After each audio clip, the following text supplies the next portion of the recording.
Good morning guys.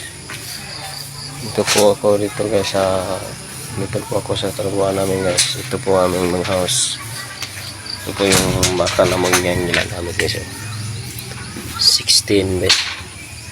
At saka 20. Saka 10. 12 mm. Saka 10 mm. Pakita ko sa inyo yung ihanda namin high beam.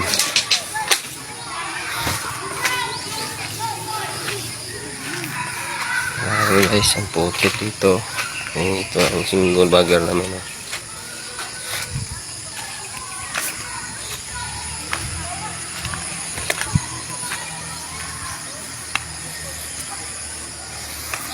Dito guys sa side, binuhusan na namin. Ito. Kasi hindi po pantay lupa dito.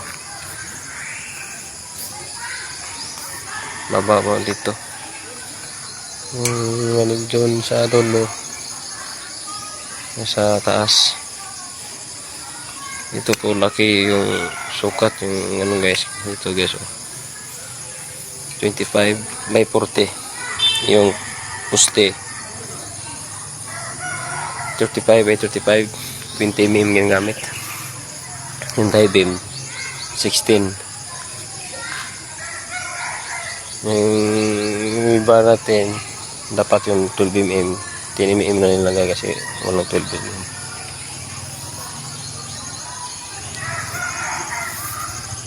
Tapos na ito nilagay ng extra bar. Ihulog na namin pagkatapos ng lagyan ng gravel. Mamaya mag-gravel kami para bukas mahuhulog na namin tie beam.